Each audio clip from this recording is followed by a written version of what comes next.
Baik, bismillahirrahmanirrahim. Assalamualaikum warahmatullahi wabarakatuh. Selamat siang, Bapak Ibu semua. Mudah-mudahan dalam keadaan sehat. Pada siang kali ini, tanggal 20 Juli, kita akan memulai pembelajaran. Materi hari ini adalah etika promosi perpustakaan berbasis digital yang akan diampu oleh Ibu Lastiur, MPD. Beliau adalah Widyaswara ahli pertama di Unit Kerja Pusat Pendidikan dan Pelatihan Perpustakaan Nasional Republik Indonesia. Sebelum kita memulai aktivitas hari ini, alangkah baiknya kita berdoa. Semoga apa yang dipaparkan oleh pengajar bisa dapat bermanfaat bagi kita semua, baik diri kita pribadi maupun instansi tempat kita bekerja. Berdoa sesuai agama dan keyakinan masing-masing. Berdoa dimulai.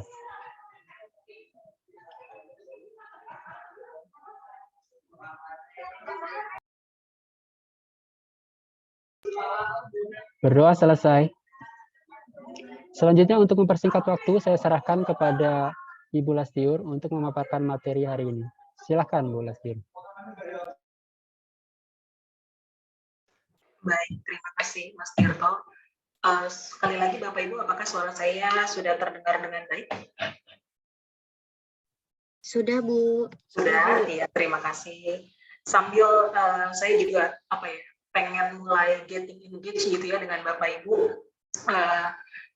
Walaupun mengajar secara virtual dan walaupun Bapak Ibu juga bertemu saya secara virtual, semoga hubungan gitu ya antara pengajar dan peserta diklat hari ini nggak berhenti di virtual gitu ya Bapak Ibu ya. Jadi mari Bapak Ibu yang lain yang baru bergabung mungkin atau yang belum mengaktifkan kameranya atau belum siap gitu mungkin ya untuk memulai sesi ini, boleh saya kasih waktu 1 menit mungkin untuk ambil posisi yang paling nyaman Bapak Ibu untuk belajar, terus aktifkan kameranya sebelum saya mulai untuk menyampaikan materi pada hari ini.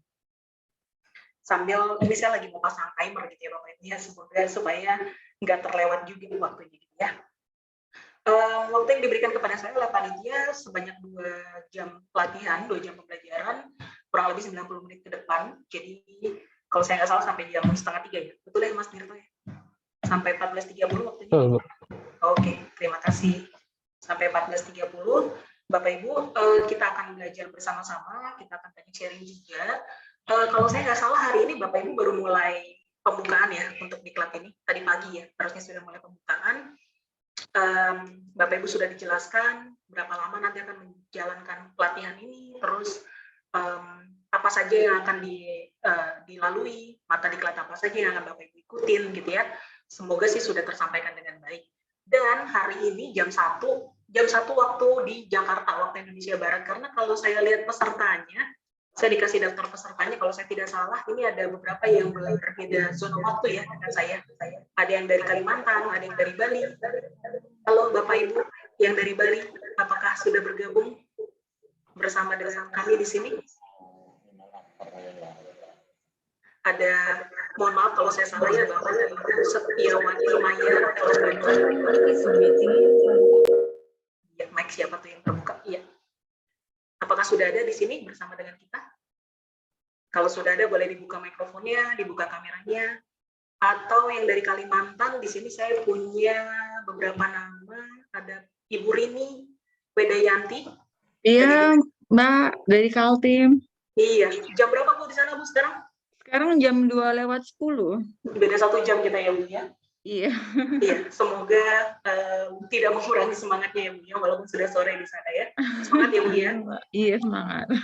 Terus ada yang dari Bali tadi belum ya? Lalu Ya, saya Bu. Oh ya, sudah bergabung ya?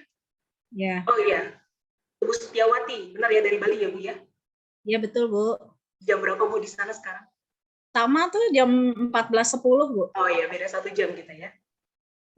Iya, semoga Bapak Ibu semuanya semangat, masih tetap konsentrasi, masih tetap fokus untuk mengikuti pelatihan hari ini. Baik Bapak Ibu, saya akan mulai saja karena memang waktu kita nggak banyak ya Bapak Ibu ya. Waktu kita hanya 90 menit. Saya akan coba untuk menyampaikan materi yang diberikan, ditugaskan kepada saya untuk saya ampu. Saya izin share screen dulu. Oh iya, tadi ada yang tanyakan bahan tayang nanti akan saya share Bapak Ibu ya. Di Aldika mungkin nanti akan saya taruh juga nanti bisa Bapak Ibu baca lagi atau pelajari lagi jika diperlukan ya. Saya izin share screen-nya.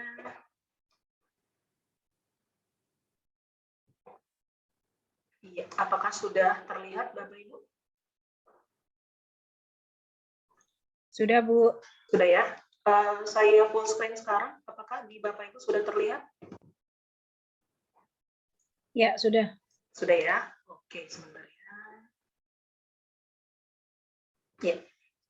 Baik, Bapak Ibu, hari ini 90 menit ke depan, sudah berkurang beberapa menit ya sebenarnya. Kita akan mulai rangkaian diklat yang akan Bapak Ibu ikuti, dimulai dengan mata diklat ini nih, Etika Promosi Perpustakaan Berbasis Digital. Ya, karena memang judul diklat yang Bapak Ibu ikutin kan promosi perpustakaan berbasis digital. Nah, saya rasa tepat sekali kalau kita mulai dengan mempelajari etikanya. Jadi Bapak Ibu yang akan kita bahas hari ini itu lebih banyak memang bicara soal tataran norma gitu ya, tataran peraturan, tataran tentang bagaimana kita bersikap gitu. Jadi kita belum terjun atau belum membahas teknis bagaimana sih promosi perpustakaannya berbasis digital gitu. Belum. Itu nanti akan Bapak Ibu pelajari di pertemuan-pertemuan berikutnya. Bahkan mungkin kalau saya nggak salah setelah ini Bapak Ibu akan belajar mandiri dulu, gitu ya. Nah di belajar mandiri itu silakan deh Bapak Ibu pelajari modulnya, digali lagi gimana sih caranya promosi perpustakaan dengan menggunakan media-media digital, gitu ya. Nah hari ini yang mau kita bahas adalah etikanya. Yang kita mau bahas adalah do's and don'ts-nya, gitu ya. Apa yang boleh dan tidak bolehnya, kurang lebih seperti itu Bapak Ibu. Oke. Iya, saya kembali memperkenalkan diri sebentar. Tadi walaupun sudah disampaikan oleh Mas Tirto, Bapak Ibu, nama saya adalah Lastiur. Kayaknya saya lihat beberapa nama-nama nih berasal dari Sumatera Utara atau suku Batak, pasti udah langsung ngeh gitu ya. Orang Batak nih gitu kan ya. Karena memang kata Lastiur itu berasal dari bahasa Batak ya. Udah nama saya cuma Lastiur doang gitu ya. Walaupun ada FAM, tapi karena FAM saya nggak masuk di akte kelahiran saya, jadinya nggak kebawa kemana-mana gitu ya. Lalu saya adalah Widya Suara ahli pertama di Pusdiklat Perpustakaan Nasional Republik Indonesia. Saat ini saya berdomisili di Depok. Di screen Bapak Ibu harusnya hari ini saat ini terlihat di situ ada nomor handphone saya yang bisa dihubungi. Kalau memang nanti setelah sesi ini masih ada yang mau didiskusikan atau ada yang mau ditanyakan, silakan Bapak Ibu. Lalu atau melalui email di situ juga ada email saya. Nah, Bapak Ibu, sebelum kita mulai, karena pertemuan kita virtual dan saya hanya melihat Bapak Ibu dari layar, gitu ya, satu-satunya kesempatan saya berinteraksi dengan Bapak Ibu hanya dari layar. Jadi kita mau sepakati dulu meeting rules kita, gitu ya, peraturan kita selama meeting ini berlangsung, walaupun cuma 90 menit Bapak Ibu ya. Yang pertama, saya sangat mengharapkan Bapak Ibu bisa mengaktifkan kamera di perangkat Bapak Ibu masing-masing. Kalaupun ada yang joinnya pakai handphone gitu ya, semoga sih tidak terkendala sinyal dan sebagainya, monggo tolong diaktifkan kameranya. Karena cuma itu kesempatan saya bisa melihat wajah-wajah Bapak Ibu gitu ya. Lalu mikrofon seperti biasa, ketika Bapak Ibu sedang tidak berbicara atau ketika saya sedang menjelaskan, saya minta mikrofon Bapak Ibu tolong dalam keadaan mute. Nah, tapi ketika nanti menjawab, karena gini Bapak Ibu, jadi mata diklat saya itu cuma 2 JP, cuma 2 sesi, dan setelahnya tidak ada tugas lalala gitu ya, maksudnya nggak ada tugas-tugas lain. Jadi kesempatan saya menilai Bapak Ibu tuh hanya melalui pertemuan ini, dan nanti ada tes formatif sih, gitu ya. Jadi Bapak Ibu, saya sangat berharap ketika nanti diminta menjawab, atau diminta berpendapat, atau diminta sharing, monggo silahkan mic-nya di unmute, dan silahkan Bapak Ibu boleh berbicara, gitu ya. Tapi selama tidak berbicara atau selama belum dipersilakan untuk berbicara, mohon mic-nya di-mute. Lalu yang ketiga, nah ini untuk apa ya, efektivitas dan untuk kondusivitas kita juga gitu ya. Bapak Ibu mohon ketika hendak berbicara silakan raise hand, lalu nanti akan dipersilakan untuk berbicara. Jadi jangan langsung menimpali atau memotong saya atau teman lain, rekan lain yang mungkin sedang berbicara gitu ya. Ini termasuk salah satu etika yang mungkin nanti akan kita bahas gitu ya Bapak Ibu ya. Lalu yang terakhir ini apa ya, rules dan juga permohonan saya sih sebenarnya. Seperti yang tadi saya bilang, karena kesempatan saya untuk bertemu dan menilai keaktifan Bapak Ibu hanya di dalam pertemuan ini, jadi yuk mari Bapak Ibu saya mengajak kita semua untuk terlibat aktif selama di pertemuan ini. Saya akan banyak sekali bertanya nanti, Bapak. Saya akan banyak sekali membuka kesempatan untuk Bapak Ibu bercerita, sharing, bertanya, menyampaikan pendapat gitu ya. Banyak banget selama 90 menit ini gitu ya. Jadi siap-siap untuk terlibat aktif di dalam pertemuan. Sampai di sini Bapak Ibu adakah yang mau ditanyakan? Atau ada yang tidak setuju? Ini di samping peraturan-peraturan lain ya yang sudah ditentukan oleh Pusdiklat gitu ya. Termasuk tidak merokok, tidak makan selama pertemuan dan sebagainya ya. Ada? Oke, kalau tidak ada saya boleh lanjut ya Bapak Ibu ya. Nah, ini langkah pertama kita untuk belajar hari ini. Sekaligus karena waktu saya kan cukup singkat ya Bapak Ibu ya, jadi saya nggak bikin perkenalan yang gimana-gimana gitu ya. Saya hanya minta Bapak Ibu untuk menjawab satu pertanyaan ini yang ada di layar. Silakan Bapak Ibu baca masing-masing. Saya pengen tahu nih Bapak Ibu, karena kan waktu saya baca nama-nama pesertanya cukup variatif. Ada yang dari universitas, ada yang dari perpustakaan-perpustakaan di universitas-universitas, di kampus-kampus, ada yang dari sekolah, gitu ya, ada yang SMP, ada yang SMA, gitu ya. Lalu ada juga yang instansi pemerintah. Tapi apapun itu, Bapak Ibu punya satu benang merah. Benang merahnya adalah Bapak Ibu semua adalah pustakawan atau pengelola perpustakaan. Ya, nah saya penasaran nih. Kalau dilihat dari screen tadi saya lihat sekilas peserta-peserta yang hadir saat ini sih sepertinya beda umurnya juga nggak terlalu jauh dari saya gitu ya. Atau mungkin ada yang lebih tua tapi saya rasa nggak jauh-jauh banget gitu ya. Saya pengen tahu nih paradigma atau sudut pandang Bapak Ibu sekalian saat ini. Kalau Bapak Ibu diminta untuk menggambarkan peran Anda sebagai pustakawan atau kalau yang bukan pustakawan tapi pengelola perpustakaan. Saya minta Bapak Ibu menggambarkan peran Anda itu dalam satu kata. Hanya satu kata. Boleh kata benda, boleh kata sifat, gitu ya, silakan. Yang akan Anda gunakan untuk menggambarkan peran Anda di masyarakat itu apa? Saya pernah sampaikan pertanyaan ini juga di diklat yang lain, lalu ada yang menjawab mercusuar, gitu ya. Lalu saya tanya kenapa mercusuar, gitu. Dia menggambarkan perannya sebagai mercusuar. Karena katanya dia membantu orang-orang menemukan arah, gitu ya, menemukan jawaban ketika mencari sesuatu. Itu menarik juga, gitu ya. Nah, kalau Bapak Ibu versinya apa? Jadi sekali lagi ya, saya kasih waktu nanti cuma 1 menit ya, jangan lama-lama Bapak Ibu. Jika Anda diminta untuk menggambarkan peran Anda sebagai pustakawan atau pengelola perpustakaan, apakah satu kata yang akan Anda gunakan untuk menggambarkan peran Anda di masyarakat, bagi masyarakat? Bapak Ibu, silakan tuliskan jawabannya di kolom chat. Ingat ya, hanya satu kata. Tolong jangan banyak-banyak ya. Silakan tuliskan di kolom chat.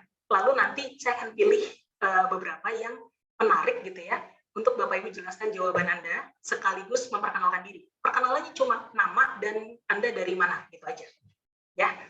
Bisa ya Bapak Ibu ya sampai sini jelas? Saya stop share dulu. Lalu setelah itu Bapak Ibu silakan menuliskan jawabannya di kolom chat. Mulai dari sekarang boleh deh. Waktunya hanya 1 menit ya. Kalau mau mikir-mikir dulu boleh 10 detik tapi ya jangan lama-lama. Silakan. Saya stop share karena saya mau lihat kolom chat. Waduh, banyak sekali jawabannya. Satu kata ya Bapak Ibu, dan nggak perlu memperkenalkan diri dulu, nggak usah. Memperkenalkan dirinya nanti ketika saya persilakan aja. Literasi fasilitator, ayo dong yang lain dong. Mana nih satu katanya? WhatsApp, oke, menarik. Ada yang menggambarkan perannya sebagai WhatsApp. Ada lagi Bapak Ibu? Penghubung, oke. Kamus, wow. Ada yang merasa perannya sebagai kamus. Kamus apa nih, KBBI atau Oxford atau gimana nih? Perubahan, wow. Broadcaster. Sentir atau lampu minyak. Pak Faizal, kalau saya nggak salah ini apakah kayak lampu semprong atau lentera seperti itu ya? Kalau saya nggak salah ya Pak Faizal ya. Terus pemberi layanan informasi. Pemberi layanan itu 3 kata Bapak Ibu. Saya minta 1 kata aja ya, jangan banyak-banyak ya. Garda, oke. Yuk, yang lain mana? Di sini pesertanya sudah ada 30. Ini jawabannya kayaknya baru 18. Google, wow.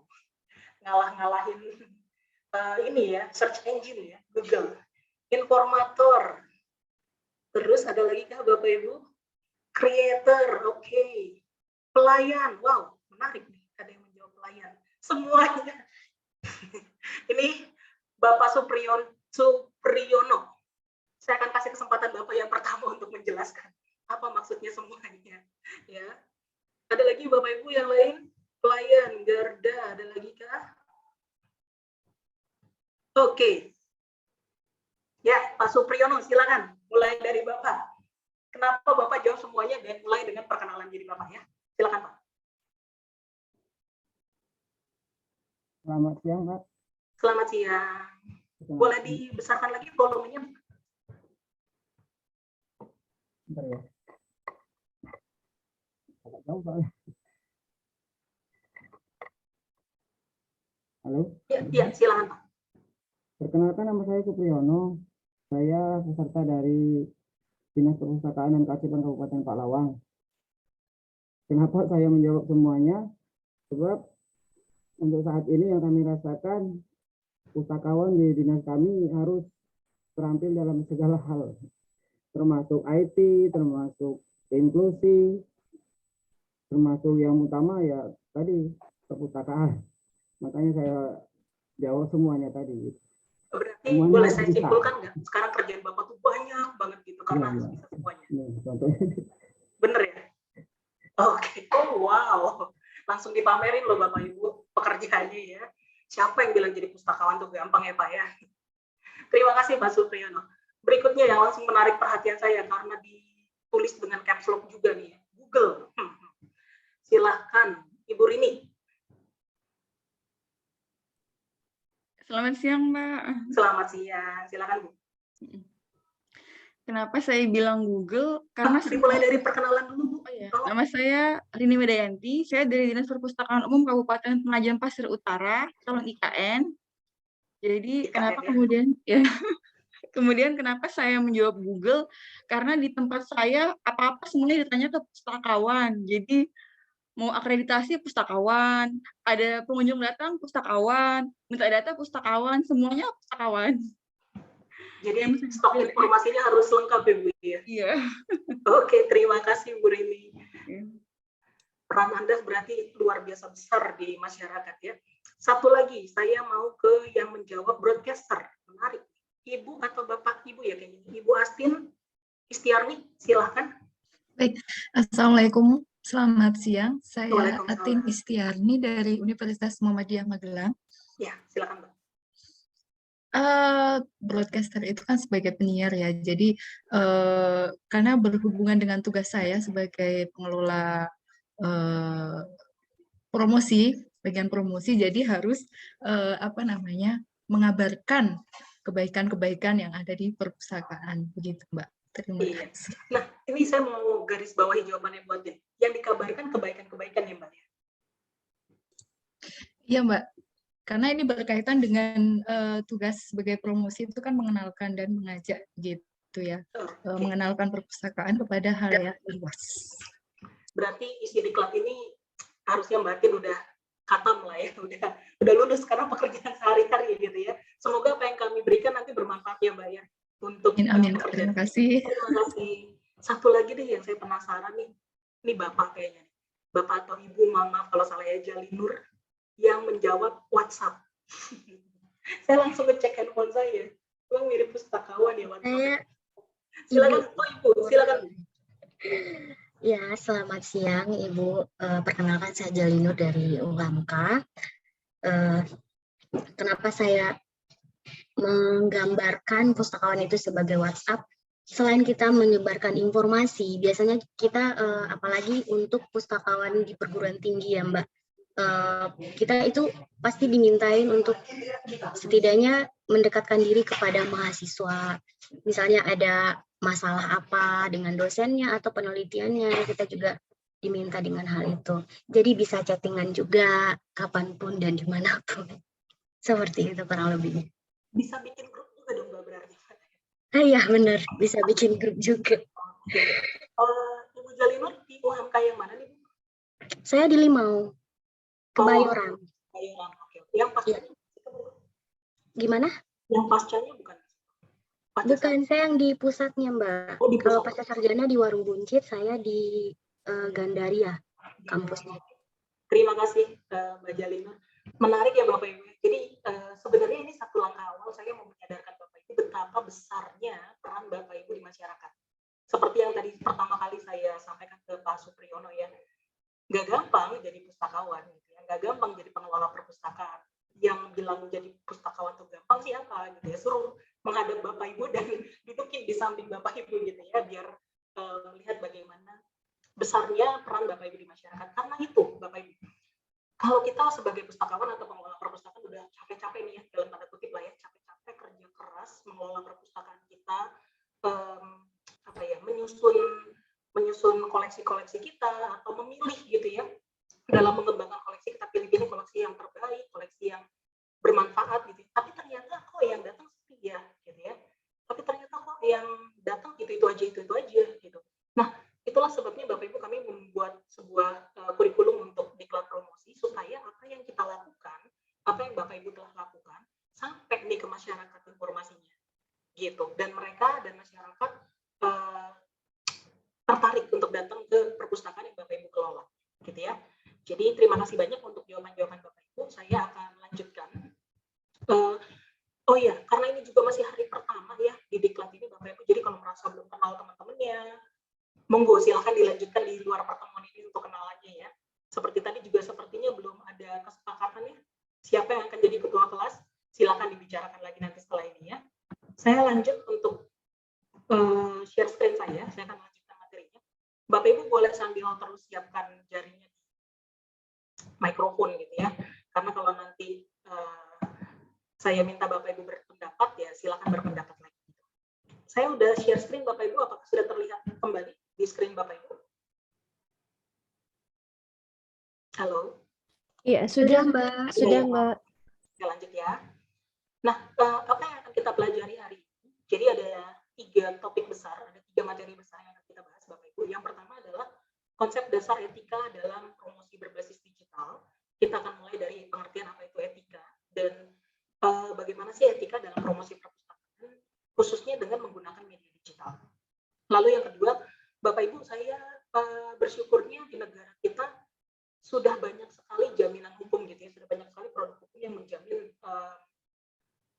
keamanan, kenyamanan ketika kita berinteraksi di dunia maya, di dunia siber gitu ya. Jadi nanti kita juga akan sedikit melihat tentang netiquette, tentang undang-undang ITE, terus panduan etikanya dan standar komunitas. Nah ini yang saya nanti mungkin akan sedikit banyak berdiskusi di sini gitu ya, tentang standar komunitas di media sosial. Lalu yang ketiga, kita juga akan bicara soal hak cipta di internet. Bagaimana sih peraturan tentang hak cipta di negara kita dan apa yang dimaksud dengan Creative Commons atau CC, mungkin Bapak Ibu sering lihat gitu ya, di hasil karya, baik itu buku, film, musik, karya tulis dan sebagainya gitu ya. Nanti kita akan lihat bagaimana kita memanfaatkan itu semua. Kalau saya nggak salah modulnya udah di-share di LDK, jadi semoga sih Bapak Ibu udah sempat baca gitu ya. Kalau untuk bahan tanya nanti akan coba saya share setelah pertemuan ini deh. Nah, Bapak Ibu, setelah pertemuan ini saya berharap ada 3 tujuan yang saya harapkan Bapak Ibu bisa capai gitu ya di akhir sesi kita, kurang lebih di pukul 2:30 nanti gitu. Yang pertama, Bapak Ibu bisa menjelaskan konsep dasar etika dalam promosi perpustakaan berbasis digital. Jadi ketika orang tanya gitu ya, apalagi nanti nih Bapak Ibu di tempat masing-masing akan menjadi content creator gitu ya, akan menciptakan atau membuat konten-konten promosi. Ini berikutnya hari-hari berikutnya Bapak Ibu kan banyak belajar tentang membuat konten promosi. Etikanya gimana gitu ya? Kalau misalnya ada mahasiswa datang gitu terus bilang, "Saya mau posting ini nih atau saya mau bikin banner tentang ini." Boleh nggak ya gitu ya? Aturannya ada nggak ya? Nah, saya berharap Bapak Ibu nanti di tempat kerja masing-masing bisa menjelaskan konsep dasar tentang etika dalam melakukan promosi, khususnya promosi perpustakaan berbasis digital. Lalu yang kedua, Bapak Ibu bisa menjelaskan aturan dalam dunia siber, dan yang ketiga Bapak Ibu bisa menjelaskan tentang hak cipta, khususnya hak cipta di media-media digital. Ya. Oke, nah kembali nih diskusi kita. Jadi Bapak Ibu yang tadi belum menjawab atau belum, karena tadi kan saya panggil nih namanya ya, yang kali ini mau dong volunteer gitu ya, boleh dong Bapak Ibu mengajukan diri nanti ya untuk menjawab pertanyaan. Yang pertama, menurut Anda apakah yang dimaksud dengan etika? Saya rasa etika itu bukan kata yang asing ya Bapak Ibu ya. Saya yakin banget Bapak Ibu mungkin cukup sering mendengar kata-kata itu ya. Menurut Anda apa sih yang dimaksud dengan etika? Mau baca modulnya dulu sekarang sambil ngintip-ngintip boleh, mau googling silahkan mau berdasarkan pengalaman yang mumpuni, nggak apa-apa ya. Terus yang kedua, ini langsung dijawab nanti dua-duanya setelah Anda menjelaskan etika itu apa. Yang kedua adalah etika seperti apa sih yang Anda harapkan ditunjukkan oleh pemustaka yang berkunjung ke perpustakaan Anda. Nggak usah banyak-banyak, satu aja contohnya gitu. Contohnya saya pengen pemustaka saya tuh ketika di perpustakaan bagaimana etikanya. Saya pengen ketika pemustaka itu waktu berinteraksi dengan kami pustakawan, saya pengen etikanya bagaimana gitu ya. Sampai sini pertanyaannya jelas ya Bapak Ibu. Waktu berpikirnya 10 detik aja deh, nggak usah lama-lama ya. Setelah itu saya akan minta Bapak Ibu untuk sharing lagi. Kali ini volunteer, siapapun boleh silakan klik tombol raise hand. Saya akan persilakan untuk Bapak Ibu sharing. Kembali saya akan stop screen-nya ya. Ada yang sudah mau mulai sharing Bapak Ibu? Silakan. Menurut Bapak Ibu etika itu apa? Dan etika seperti apa yang Bapak Ibu pengen pemustaka Anda tunjukkan ketika berkunjung ke perpustakaan Anda? Silakan. Kayaknya tadi ada yang mau tambahkan. Oh iya, silakan. Bu Siati ya? Iya. Ya, silakan. Baik, terima kasih. Perkenalkan, saya Safety dari Universitas Erlangga Surabaya. Kalau menurut saya, apa sih arti dari etika? Karena etika itu hampir sama dengan etiket, begitu nggih. Jadi kalau biasa terdengar itu etika itu sama dengan juga sopan santun atau kesopanan, gitu nggih. Atau berperilaku secara sopan, gitu ya. Nah, itu menurut saya untuk jawaban yang pertama. Kemudian untuk yang kedua, apa yang saya harapkan ketika pemustaka itu datang ke perpustakaan, yaitu yang pertama, tidak tidur secara terlentang. Ya mungkin teman-teman dari pemustaka itu menganggapnya itu adalah tempat nyaman seperti itu, tapi kesopanan yang perlu diutamakan karena mempengaruhi teman-teman yang lain seperti itu, karena mengurangi space juga. Baik, terima kasih. Oke, terima kasih Bu Septi. Saya langsung merasa tertegur ya Bapak Ibu, karena dulu waktu saya kuliah kampus saya di Universitas Pelita Harapan, Bapak Ibu kalau Bapak Ibu tahu di daerah Karawaci, itu perpustakaannya nyaman sekali. Niat awal biasanya belajar, niat berikutnya ya begitulah ya. Tapi pustakawan di sana ramah sekali untuk mengingatkan. Terima kasih Bu Septi. Ada lagi Bapak Ibu? Menurut Anda apakah etika itu dan etika seperti apa yang Anda harapkan pemustaka tunjukkan ketika berkunjung ke perpustakaan? Ibu Maizi silakan.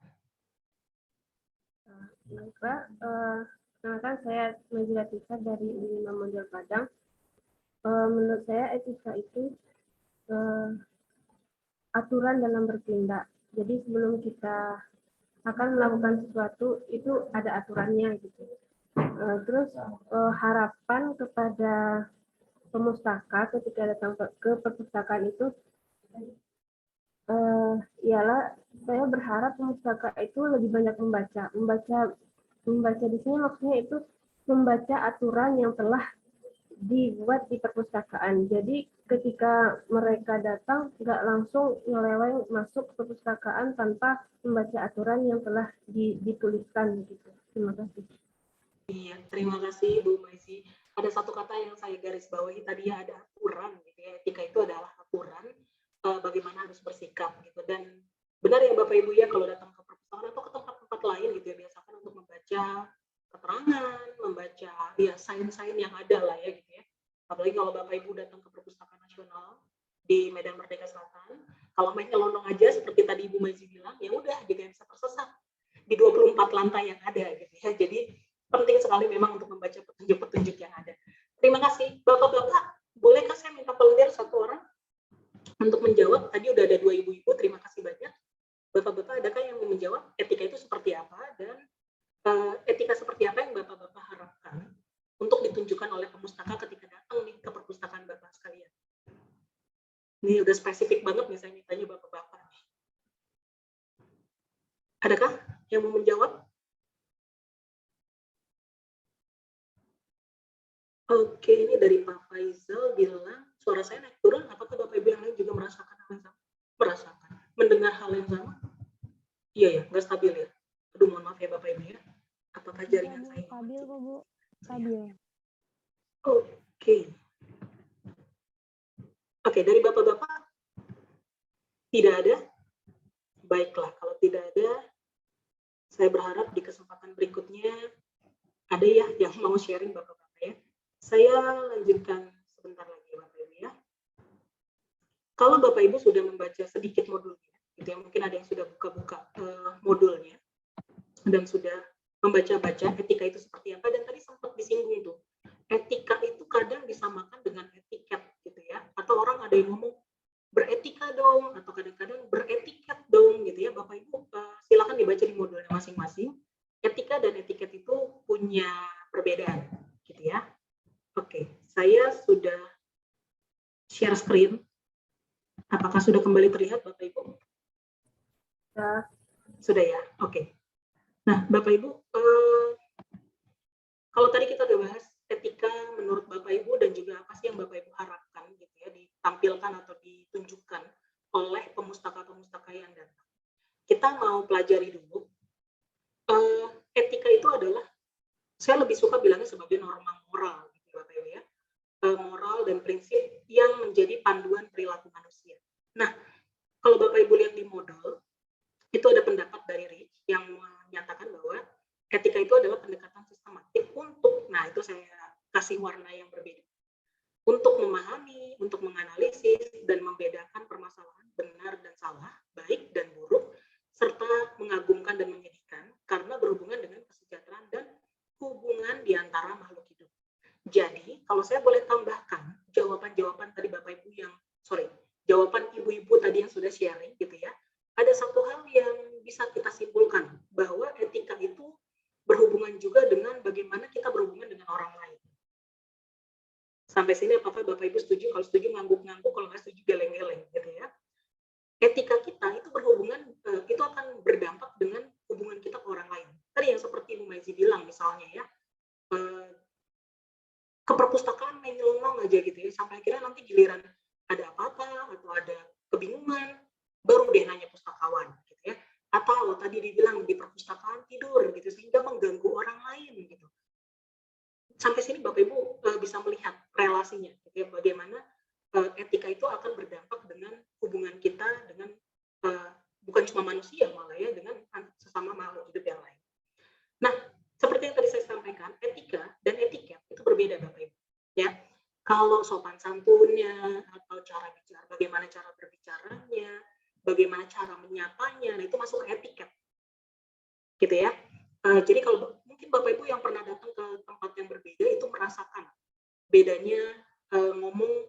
Bapak Ibu, mertua saya tinggal di Palembang. Ketika saya berkunjung ke Palembang, itu bahasanya akan sudah beda sekali gitu ya. Lalu gesturnya, cara berbicaranya itu beda sekali dengan orang-orang di Jakarta gitu. Nah, bagaimana saya menyesuaikan diri, bagaimana saya berbicara dengan orang-orang di sana, nah itu termasuk etiket. Makanya etiket itu nanti sifatnya akan subjektif dan akan di dalam pergaulan tertentu gitu ya. Jadi etiket di satu tempat belum tentu berlaku di tempat yang lain. Nah, itu perbedaan antara etiket dengan etika. Ya. Saya lanjut ya Bapak Ibu ya, saya nggak akan lama-lama di situ. Nah, ketika kita bicara soal etika promosi perpustakaan berbasis digital, kita bahas dulu promosinya itu apa. Bapak Ibu, promosi itu bagian dari pemasaran sebenarnya.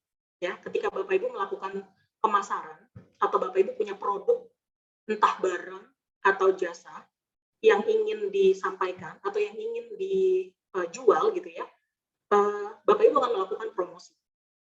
Ya, saya ambil dari pengertian yang ada di modul kita. Dibilang promosi itu adalah seperangkat teknik atau praktek pemasaran, tindakan pemasaran. Nah, ini saya tulis lebih besar, bentuk komunikasi yang tujuannya adalah untuk meningkatkan tingkat penjualan dan memperoleh perhatian. Perhatikan baik-baik ya Bapak Ibu ya, dua frasa ini, meningkatkan tingkat penjualan dan memperoleh perhatian dan menarik pembeli potensial. Bapak Ibu, ini memang definisi promosi secara umum gitu ya. Di dunia marketing atau di dunia ekonomi gitu ya, ini definisinya. Mungkin Bapak Ibu bertanya-tanya, lah kita kan perpustakaan gitu ya, kita nggak jual buku gitu ya, kita juga nggak jual jasa, kita nggak terima uang gitu ya. Apakah definisi ini masih relevan dengan kita? Masih Bapak Ibu. Makanya yang saya cetak lebih besar itu adalah kata-kata bentuk komunikasi. Ya, saya lanjutin dulu ya Bapak Ibu ya. Nah, saya nggak tahu nih, adakah Bapak Ibu yang sempat ikutan rebutan ketika McDonald's waktu itu merilis satu menu baru yang namanya The BTS Meal. Buat bapak-bapak mungkin yang nggak ngerti BTS itu apa gitu ya, BTS itu boyband asal Korea gitu ya. Dan mereka katanya kolaborasi, makanya di sini kalau Bapak Ibu lihat ini banner yang ada di salah satu McDonald's, salah satu McD gitu ya. Di situ tulisannya limited time collab. Jadi mereka berkolaborasi tapi terbatas waktunya. Kalau saya nggak salah waktu itu hanya beberapa hari deh ya. Dan mereka menyampaikan bahwa ini adalah makanan-makanan pilihan para member BTS. Adakah Bapak Ibu yang pernah ikut ini, ikut rebutan makanannya gitu ya? Atau mungkin anak-anak Bapak Ibu di rumah ribut gitu ya, ayo mah beli BTS meal gitu ya. Bapak Ibu, dampak dari spanduk ini atau banner ini dipasang di semua gerai McD, terus diposting juga di Instagram McD. Bapak Ibu tahu apa yang terjadi ketika BTS meal ini rilis? Lihatlah antrian ojolnya, gitu ya. Seramai itu dan selaku itu, Bapak Ibu. Ya, jadi BTS meal ini makanan yang menu baru, gitu ya, menu baru di McDonald's. Lalu ketika mereka rilis, mereka pasang banner, mereka pasang spanduk, mereka posting di Instagram, gitu ya. Dan hari di mana makanan ini rilis, lihatlah bagaimana dampaknya. Pesanan membludak, apalagi melalui ojek daring, gitu ya Bapak Ibu ya. Nah, kalau dilihat dari hal ini semua Bapak Ibu, khususnya untuk menu barunya McD, apa sih fungsi promosi jadinya? Boleh sambil dipikirkan. Kalau ada yang mau langsung jawab, silakan. Silakan open mic-nya. Apa sih fungsi promosi bagi McD dalam hal ini ketika mereka merilis menu baru? Ada yang mau jawab? Meningkatkan penjualan. Meningkatkan penjualan. Terima kasih. Ada lagi? Apa sih fungsinya mereka pasang banner, posting di Instagram, pasang mengenalkan produk, Bu. Mengenalkan produk. Terima kasih. Ada lagi? Menarik perhatian. Menarik perhatian. Terima kasih. Ada lagi? Menginformasikan. Menginformasikan. Terima kasih Bapak Ibu. Jadi dari gambaran ini aja atau dari satu ilustrasi ini aja, Bapak Ibu udah bisa langsung menarik gitu ya, menarik jawaban. Buat apa sih kita melakukan promosi? Ya fungsinya yang tadi Bapak Ibu. Kalau lebih detail saya bisa bilang, promosi itu dilakukan yang pertama untuk memberikan informasi. Tadi Bapak Ibu udah jawab gitu ya. Informasi apa? Kalau dalam kasusnya McD tadi, informasi menu baru gitu ya. Tapi informasi di sini bisa juga tentang keberadaan. Oh, kami hadir loh di kota A gitu ya. Oh, perpustakaan ini baru buka loh di kota B misalnya gitu ya. Bapak Ibu perlu melakukan promosi untuk memberitahu masyarakat keberadaan perpustakaan Bapak Ibu ya. Bisa juga tentang lokasi, tentang harga, tentang keunggulan. Nah, ini yang penting nih Bapak Ibu. Bapak Ibu sebagai pengelola perpustakaan, sadarkah Bapak Ibu bahwa Bapak Ibu juga memiliki banyak pesaing dalam tanda kutip gitu ya. Ada banyak pesaing Bapak Ibu yang bikin orang-orang mungkin sekarang berpikir 2 kali untuk datang ke perpustakaan ya, karena sudah bisa cari di Google Scholar misalnya, atau sudah bisa cari di website lain, atau ada yang merasa lebih enak ke toko buku misalnya. Nah, itu dalam tanda kutip pesaing-pesaing Bapak Ibu gitu ya. Bapak Ibu perlu mempromosikan keunggulan-keunggulan perpustakaan Bapak Ibu supaya masyarakat tahu. Lalu yang kedua, fungsinya untuk membujuk atau mempengaruhi, persuasif Bapak Ibu. Jadi nanti Bapak Ibu akan dapat satu mata pelatihan, kalau saya nggak salah judulnya copywriting. Di situ Bapak Ibu akan belajar bagaimana sih bikin kalimat-kalimat yang persuasif. Bagaimana sih bikin kalimat promosi yang orang ketika baca, gue penasaran nih, gitu ya. Mau datang gitu, mau lihat Nah, itu perlu Bapak Ibu. Bapak Ibu juga perlu melakukan promosi untuk menciptakan kesan atau menciptakan image, ya. Bapak Ibu juga perlu melakukan promosi yang fungsinya untuk mencapai tujuan. Tujuannya apa? Secara ekonomi, tujuan promosi adalah sampai konsumen membeli barang atau jasa. Bahkan tujuan paling tingginya adalah membeli atau konsumen jadi pelanggan setia. Balik lagi ke produk itu. promosi besarnya, promosi yang akan Bapak Ibu lakukan untuk mempromosikan perpustakaan Bapak Ibu. Ya, saya lanjutkan. Khusus kalau tadi secara umum gitu ya. Nah, secara khusus pemasaran yang dilakukan oleh perpustakaan, kita ngomongin perpustakaan ini, didasarkan pada kebutuhan dan harapan pemustaka dalam penyediaan dan evaluasi layanan yang diberikan. Saya senang sih tadi waktu di awal sekali ya kita sharing, Bapak Ibu merasa tugas pustakawan itu banyak banget gitu ya. Ada yang jadi kamus, ada yang jadi Google, ada yang jadi WhatsApp gitu ya. Bapak Ibu sadar dan Bapak Ibu bisa melihat ya begitu besarnya kebutuhan masyarakat akan informasi. Nah, kita fokus di situ tuh Bapak Ibu. Kita fokus di layanan kita dalam menyediakan informasi bagi masyarakat.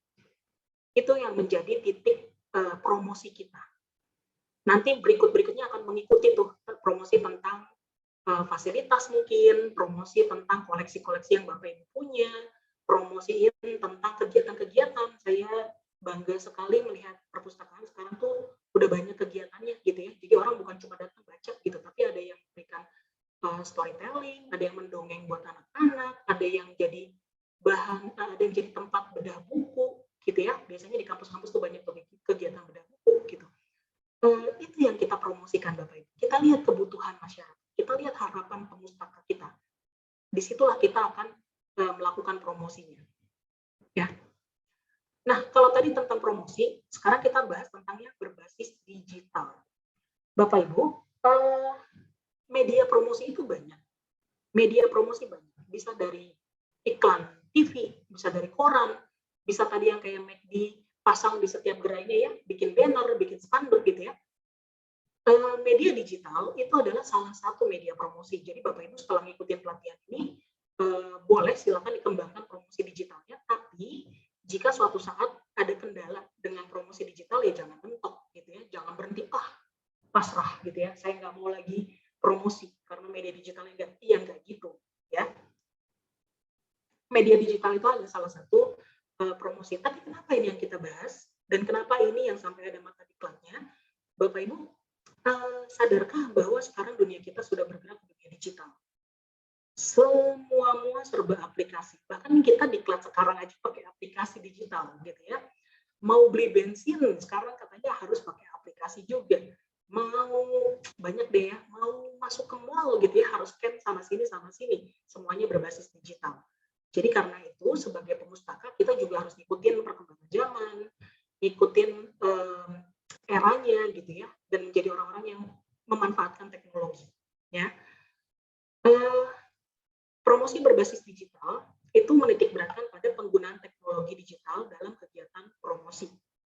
Saya yakin banget Bapak Ibu, ini bukan pertama kali melakukan atau bukan pertama kali melakukan promosi dengan menggunakan media digital.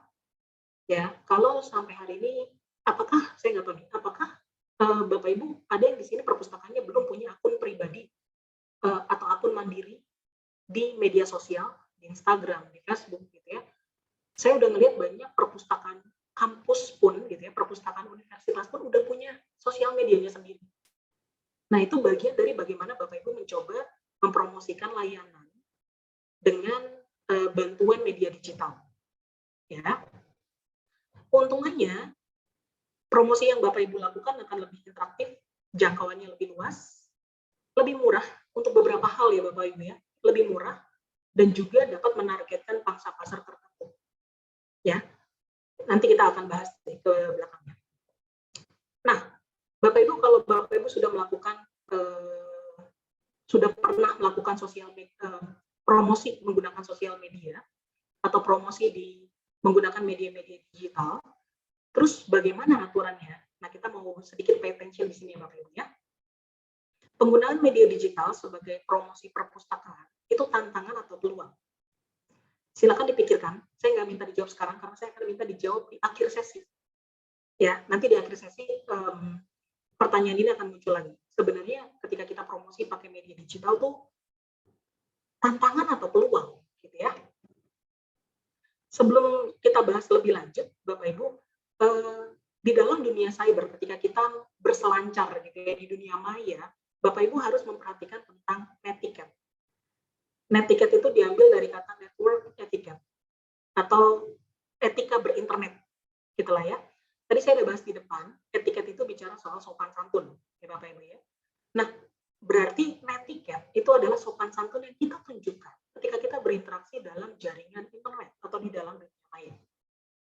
Sebelum saya lanjut, coba Bapak Ibu sambil pikirkan deh, apa sih bedanya sopan santun di dunia nyata dengan sopan santun di dunia maya?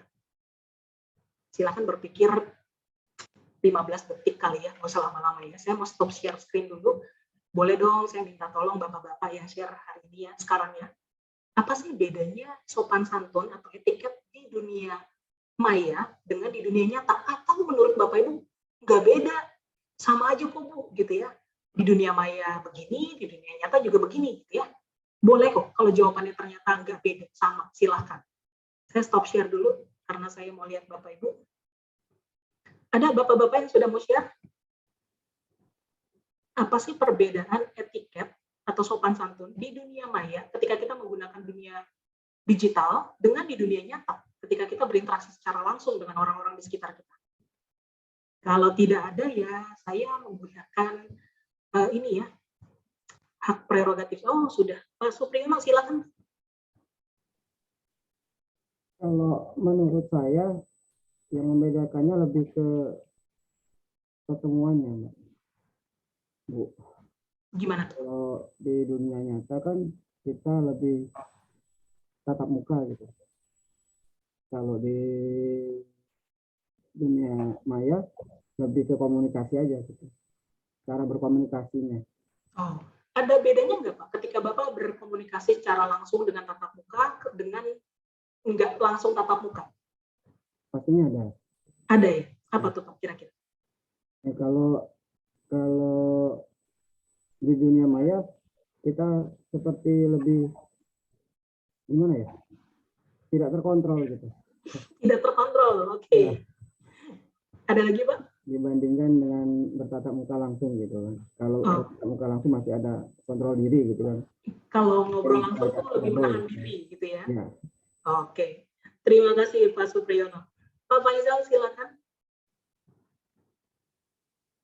Kalau menurut saya sebenarnya sama aja gitu ya, mau baik melalui digital maupun di dunia nyata gitu, karena kita kan ini kan membahasnya masalah nilai gitu ya. Jadi meskipun kita ada di dunia nyata maupun tidak kita di dunia maya, ya nilai itu tetap berlaku begitu. Sebenarnya seperti itu sebenarnya. Boleh itu aja. Satu aja. Atau contoh yang sederhana yang menurut Bapak berlaku di dunia maya, berlaku juga di dunia nyata. Oh, contohnya ya? Iya. Ya sama seperti kalau kita kan kalau di dunia nyata kan mungkin sama yang lebih tua maupun yang enggak semua lebih tua sih, yang lebih muda juga harus sopan santun, berkata dengan cara baik.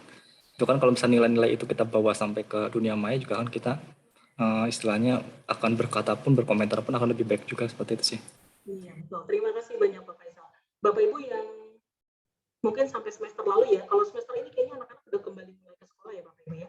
Yang semester lalu mendampingi anak-anaknya sekolah di rumah, silakan senyum-senyum gitu ya. Saya melihat betapa stressful ya gitu ya orang tua mendampingi anak-anaknya. Nah ini yang tadi saya mau tanyakan, sehubungan dengan jawabannya Pak Faisal tadi.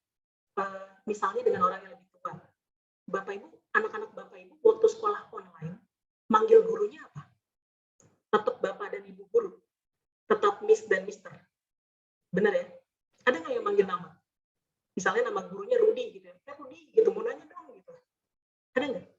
Nggak ada ya Bapak Ibu. Semoga nggak ada ya Bapak Ibu. Nah itu salah satu contoh yang memang seperti yang Pak Faisal tadi bilang gitu. Apa yang ada di dunia nyata, nilai-nilai dan norma itu juga yang kita bawa ke dunia maya gitu ya. Ada yang seperti itu Bapak Ibu ya. Oke, terima kasih. Tadi kayaknya ada yang satu lagi raise hand deh, terus diturunin. Bapak, aduh saya belum sempat lihat tadi. Bapak Undan bukan sih? Iya ya, Pak Undan silakan. Iya, Bu.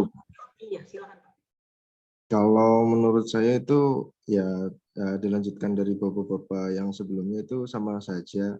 Tapi mungkin kalau misalnya di dunia maya itu, misal mau chat lebih seringnya, kalau saya pribadi itu dari perkenalan diri, terus mungkin kita juga nggak tahu situasi mood dari orang yang kita ajak, kita tanyakan gitu, Bu. Kalau misalnya ketemu langsung mungkin kan kesannya lebih kelihatan gitu. Oh ini sedang mood gitu. Mungkin diawali dari perkenalan dulu, terus mohon maaf segala macam, dan diakhiri dengan terima kasih gitu. Betul, terima kasih Bapak Ibu. Memang itu keterbatasan ketika kita bersosialisasi atau berinteraksi di dunia maya ya. Kita nggak bisa baca moodnya orang gitu ya.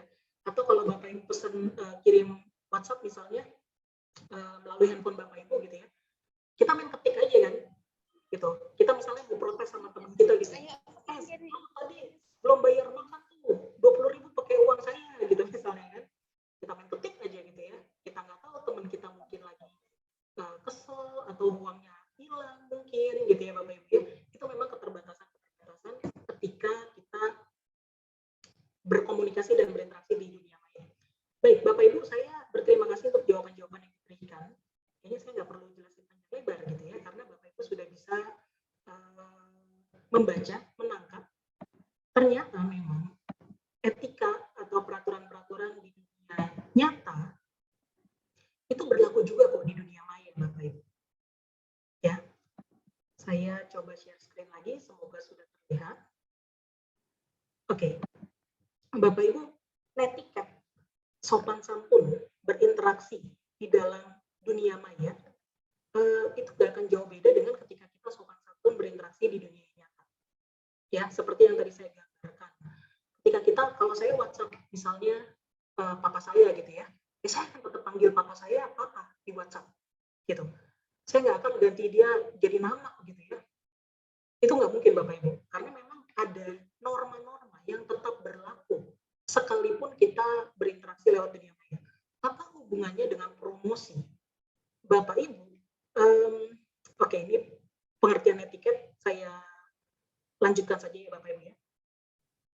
Ada seorang akademisi gitu ya, Virginia saya ini, yang di tahun 1994 sudah merumuskan 10 dasar peraturan netiquette. Saya nggak akan bahas satu persatu lebih dalam, Bapak Ibu kita simak aja, atau Bapak Ibu mau baca dari modulnya juga ada, ya. Sambil Bapak Ibu perhatikan, ini etika di dunia maya berlaku nggak ya di dunia nyata? Gitu ya. Yang pertama, dibilang kita harus selalu ingat bahwa sekalipun kita berinteraksi lewat screen, lewat handphone, lewat Instagram gitu misalnya, lewat aplikasi-aplikasi apapun lah ya, kita harus selalu ingat bahwa kita sedang berinteraksi dengan manusia. Artinya apa? Kita juga harus paham bahwa dia punya keterbatasan, bahwa dia juga punya emosi, bahwa dia juga boleh berpendapat. Jadi Bapak Ibu kalau misalnya Bapak Ibu WhatsApp seseorang gitu ya, terus dia nggak setuju, ya boleh dong. Kan dia tetap punya opini, gitu ya. Lalu yang kedua, harus diperhatikan bahwa norma yang berlaku di dunia nyata juga berlaku di dunia maya. Ini yang tadi kita ada bahas sedikit ya Bapak Ibu ya. Yang ketiga, mengenali tempat kita berada di dunia maya. Bapak Ibu nanti mau bikin konten promosi nih, harus paham dulu posisinya. Oh, saya mau mempromosikan buku-buku anak-anak. Oh, jadi saya harus menggunakan ilustrasi yang ramah anak-anak. Saya menggunakan bahasa yang ramah anak-anak, yang mudah dimengerti. Saya mau posting di mana nih? Apakah saya mau posting di blog-blognya mahasiswa? Atau saya cari blog-blognya untuk anak-anak? Nah, kita kenal posisi kita di mana. Gitu ya Bapak Ibu ya. Hargai waktu dan bandwidth orang lain. Bapak Ibu, nanti Bapak Ibu akan belajar sih prinsip-prinsip pembuatan video, prinsip-prinsip pembuatan poster gitu ya. Bagaimana caranya membuat konten-konten promosi yang ramah bandwidth gitu ya. Jadi kalau misalnya mau mempromosikan hal yang cukup dengan poster, ya udah poster aja. Nggak usah dibikin video yang panjang-panjang gitu ya Bapak Ibu ya. Lalu, nah ini juga nih Bapak Ibu, saya rasa ini bukan hanya untuk promosi, tapi juga untuk kita sendiri juga ya Bapak Ibu ya. Hati-hati dengan jejak digital. Tampilkan jejak digital yang baik. Tadi di awal saya sempat tanya gitu ya, lalu ada yang menjawab, yang dipromosikan apa? Yang dipromosikan hal-hal yang baik tentang perpustakaan. Benar Bapak Ibu. Perhatikan jejak digital kita.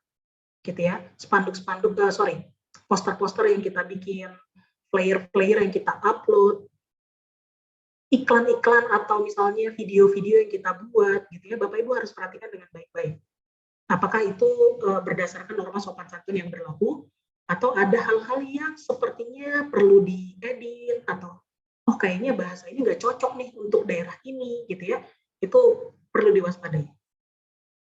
Lalu berbagi pengetahuan dan keahlian yang dikuasai. Kalau itu bukan ranah Bapak Ibu atau Bapak Ibu kurang menguasai, sebaiknya jangan langsung buru-buru diposting atau jangan langsung buru-buru dibuat videonya gitu ya. Pelajari dulu, pahami dulu, baru buat konten promosinya. Ya.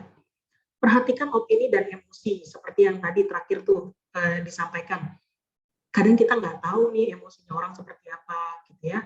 Atau misalnya ada peristiwa-peristiwa yang cukup sensitif di daerah Bapak Ibu, nah itu tolong diperhatikan ya. Jangan dijadikan bahan-bahan promosi yang sifatnya hanya clickbait. Bapak Ibu tahu clickbait ya? Pokoknya bikin judul yang bombastis gitu, biar orang klik gitu, biar orang baca, biar orang lihat. Padahal isinya nggak tahu apa. Nah itu tolong dihindari ya Bapak Ibu ya. Hargai privasi orang lain. Sekali lagi Bapak Ibu, ketika kita membuat konten-konten promosi atau misalnya kita banyak ya sekarang ya Bapak Ibu ya. Bapak Ibu lihat nggak sih saya nggak tahu akun sosial media Bapak Ibu ya, Instagram, Facebook atau Twitter atau apa tuh satu lagi TikTok yang banyak gitu ya. Sekarang lagi banyak banget orang lagi di jalan atau dipanggil interview gitu ya. Lagi banyak kayak gitu ya Bapak Ibu ya. Itu satu sisi perlu memperhatikan tentang privasi orang-orang gitu ya. Mau nggak dia opininya untuk disebarluaskan? Mau nggak dia untuk, apalagi yang nanyain harga outfit gitu ya, boleh dong Kak tanya outfitnya, bajunya harganya berapa, jam tangannya harganya berapa gitu ya. Bapak Ibu, kalau memang dia sudah melalui seleksi tentang privacy, ya silahkan untuk diupload. Tapi kalau belum, Bapak Ibu perlu bertanya lebih lanjut ya.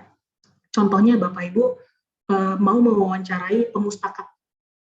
Bapak Ibu pengen tahu nih opini mereka tentang perpustakaan yang Bapak Ibu kelola gitu ya. Pastikan dulu Bapak Ibu sudah mendapatkan izinnya untuk mempublish, untuk memposting pendapat mereka. Ya. Tidak menyalahgunakan kekuasaan gitu ya, apalagi mungkin karena kita merasa oh saya bekerja di kementerian atau di universitas gitu ya. Saya punya hak untuk mempublish tulisan kamu gitu ya. Oh nanti dulu Bapak Ibu ya. Jangan menyalahgunakan kekuasaan yang kita miliki, pelajari landasan hukumnya, pelajari bagaimana kita bisa mempublish karya seseorang ya. Yang terakhir menjadi seorang pemaaf. Saya lama loh merenungkan ini Bapak Ibu. Kenapa ya Ibu Virginia ini sampai menuliskan tentang menjadi seorang pemaaf gitu ya Bapak Ibu ya. Ya karena memang itu tadi balik lagi Bapak Ibu. Berinteraksi di dunia maya, orang-orang nggak paham emosi kita. Gitu ya. Jadi kadang mungkin kita tersinggung. Gini deh, kalau ada yang ketik WhatsApp ke kita caps lock gitu ya, tulisannya huruf besar semua. Kita bingung kan ya, wah dia marah nih sama saya nih. Saya gimana ya? Apa saya balas marah juga gitu kan ya? Bapak Ibu, ada hal-hal yang memang yang terbatas di dalam dunia komunikasi dunia maya. Gitu ya, di dalam dunia siber. Jadi kalau memang itu hal yang masih bisa dibicarakan baik-baik, silakan dibicarakan. Kalau memang harus ke ranah hukum, ya minta bantuan penasihat hukum dulu gitu ya. Jangan komen negatif langsung Bapak Ibu balas dengan komen negatif, wah itu paling nggak boleh. Nanti itu ada ilmunya gitu, ada mata diklatnya tersendiri tuh. Jadi kitanya juga jangan terpancing emosi. Apalagi kalau Bapak Ibu posting promosi sesuatu di Instagram perpustakaan Bapak Ibu, terus ada yang komen gitu ya, acaranya jelek atau pustakawannya nggak komunikatif gitu ya. Waduh, terus kita kepancing emosi, kita balas gitu ya. Jangan Bapak Ibu ya. Belajar untuk memaafkan dan juga untuk mencari solusi berikutnya ya. Oke, peraturan selanjutnya kalau tadi itu etiket atau sopan santun ya Bapak Ibu ya, kali ini kita bicara peraturan yang memang lebih tertulis, lebih ajak gitu ya, lebih dijamin oleh negara kita. Kita sudah punya undang-undang tentang informasi dan transaksi elektronik, Undang-Undang ITE nomor 11 tahun 2008. Ya. saya ambil beberapa pasal yang mungkin saya rasa sedikit berhubungan dengan kegiatan promosi perpustakaan. Yang pertama adalah pasal 28 ayat 1 tentang berita bohong dan menyesatkan konsumen. Bapak Ibu, kita sering ya mungkin diminta untuk bikin poster atau bikin ya konten promosi kegiatan misalnya gitu ya. Bapak Ibu ada baiknya Bapak Ibu cross check berkali-kali. Ini kegiatannya kapan? Narasumbernya siapa? Lokasinya di mana gitu ya. Sehingga ketika informasi itu Bapak Ibu publish di sosial media, di website dan sebagainya, itu sudah sesuatu yang valid gitu ya. Jangan sampai nanti dibilangnya hari Kamis, ternyata acaranya hari Sabtu gitu ya. Wah, itu berbahaya Bapak Ibu ya. Menyesatkan kalau kayak gitu nanti ya.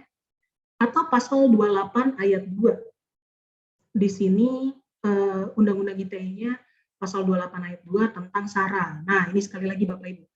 Kalau pasal 28 ayat 2 ini gabungan antara etika dan etiket kalau saya rasa implementasinya. Ya. Bapak Ibu yang tahu bagaimana budaya, suku, agama, ras di tempat Bapak Ibu masing-masing.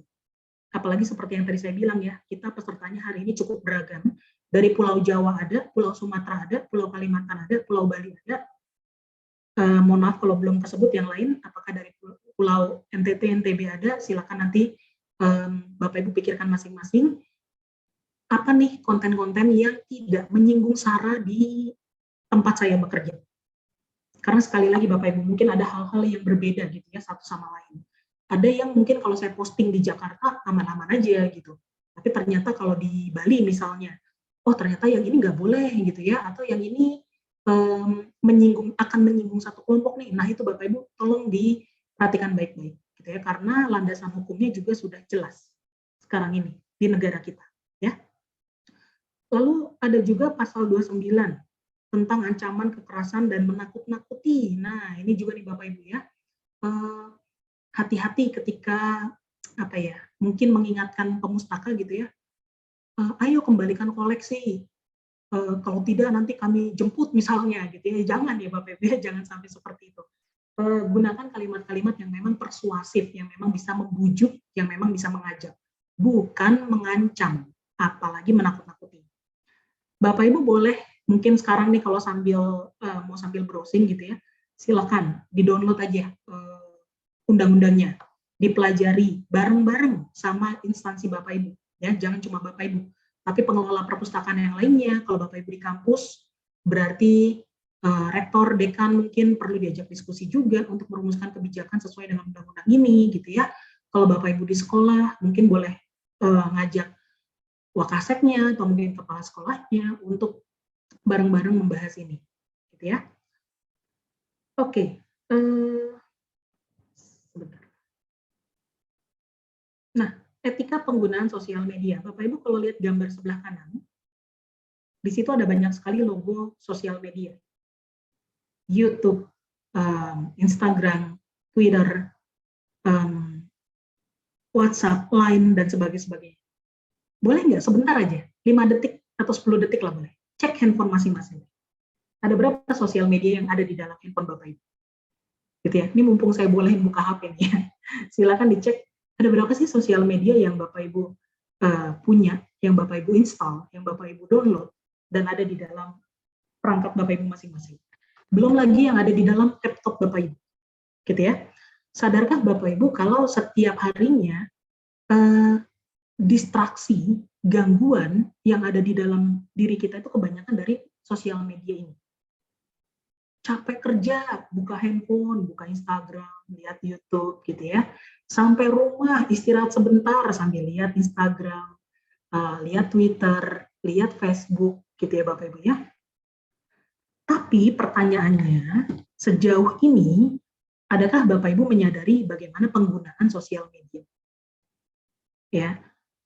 Kalau mau lebih spesifik ke diklat kita, Bapak Ibu ketika memposting konten-konten promosi, adakah Bapak Ibu memperhatikan etika-etika penggunaan sosial media? Ya, Dr. Shannon Bowen menyampaikan ada beberapa etika penggunaan sosial media. Saya nggak mau bacain deh, Bapak Ibu silakan baca sendiri. Lalu Bapak Ibu coba pikirkan konten-konten sambil buka sosial media, akun sosial media perpustakaan Bapak Ibu masing-masing juga boleh loh, ya. Yang ada di perpustakaan sekolah, yang ada di perpustakaan kampus, universitas, yang ada di perpustakaan kementerian, yang ada di perpustakaan dinas, perpustakaan dan arsip gitu ya. Kalau Bapak Ibu punya akun sosial media perpustakaan, coba sambil dibuka. Coba sambil dicek postingan-postingan Bapak Ibu. Coba sambil dicek promosi-promosi Bapak Ibu. Sudahkah menampilkan prinsip-prinsip ini? Adil dan bijaksana, hindari penipuan, menjaga martabat dan rasa hormat, hindari kerahasiaan. Apakah bisa dibalik gitu ya? Dibalik ini maksudnya gini loh. Kalau misalnya ada syarat tertentu gitu ya, coba deh Bapak Ibu sambil bertanya-tanya, kalau ini diberlakukan ke saya bisa jalanin nggak ya?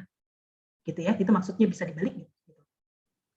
Bersikap transparan, identifikasikan dengan jelas, lalu analisis secara rasional, tekankan kejelasan, mengungkapkan, verifikasi sumber dan data, terapkan tanggung jawab, periksa niat, mendorong kebaikan, dan juga konsistensi membangun kepercayaan.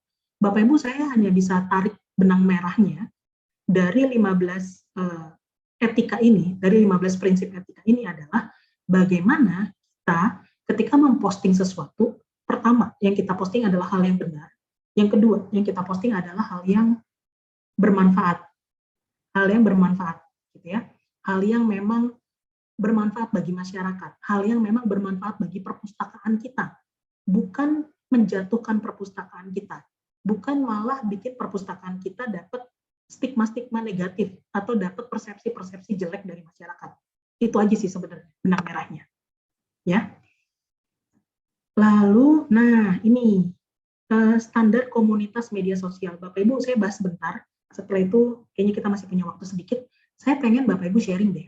Bapak Ibu pernah nggak sih posting sesuatu, pengen posting sesuatu di Instagram, di YouTube, di Facebook gitu ya, terus nggak bisa karena terkendala komunitas, standar komunitas. Ya, jadi gini Bapak Ibu, setiap media sosial itu punya standar komunitasnya, community standard, dan itu bisa Bapak Ibu cari tahu di website masing-masing, gitu ya. Nanti saya ambil kayaknya cuma satu deh, contohnya ya. Jadi standar komunitas ini adalah panduan yang berisi hal-hal yang boleh atau yang tidak boleh dilakukan ketika seseorang menggunakan media sosial itu. Ya, jadi mereka udah bikin panduannya nih, apa yang boleh dan apa yang tidak boleh. Tujuannya apa? Tujuannya untuk melindungi aktivitas pengguna dan menghindari penyalahgunaan di media sosial. Dah? Oke, saya ambil dari Facebook. Ini saya ambil dari websitenya, Community Standards, punyanya Facebook. Jadi mereka punya beberapa standar komunitas. Ini saya cuma screenshot 2 ya Bapak Ibu ya, tentang keaslian dan keamanan. Perhatikan bagian keamanan Bapak Ibu. Sebelah kanan, bagian keamanan. Di situ ada kata-kata, kami menghapus konten yang dapat berisiko membahayakan terhadap keamanan fisik seseorang. Gitu ya. Jadi Bapak Ibu artinya gini, setiap sosial media itu punya hak untuk membuat standarnya, untuk melindungi penggunanya. Ya, oleh sebab itu ada batasan-batasan tertentu. Saya nggak tahu nih, Bapak Ibu pernah nggak upload video di YouTube, lalu kesangkut masalah hak cipta. Ini biasanya kalau Bapak Ibu pakai soundtrack. Bapak Ibu masukin lagu gitu ya untuk jadi background-nya, pas mau diupload nggak bisa. Gitu. Saya coba stop share dulu deh sebentar ya. Saya pengen tahu, saya pengen dengar sharing Bapak Ibu, ada nggak yang pernah pengen posting sesuatu di sosial media, terus terkendala gitu, karena ada ketentuan komunitas, karena ada standar komunitas. Ada yang mau sharing Bapak Ibu? Adakah yang pernah seperti itu? Nggak ada? Atau ini jangan-jangan belum pada pernah posting apa-apa? Mohon izin sharing Bu Tiur. Iya, silakan. Siapa nih? Melati ya? Iya, kebetulan saya dapat tanggung jawab untuk ngelola medsos di perpustakaan kami di Universitas Muhammadiyah Malang. Betul sekali, Bu Tir, pengalaman kami itu pernah terkait sound. Sound yang kami gunakan. Jadi kadang itu kami mengeditnya kan tidak melalui misalnya Instagram, tidak melalui Instagram, lalu kita masukkan sound ya dari aplikasi. Misalnya kita ngeditnya via VN ataupun CapCut gitu-gitu. Nah, itu ternyata juga kita sempat ada istilahnya wording seperti itu.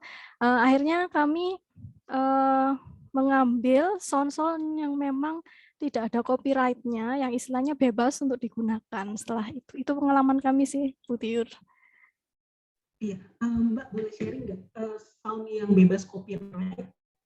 Biasanya Ya. dari mana?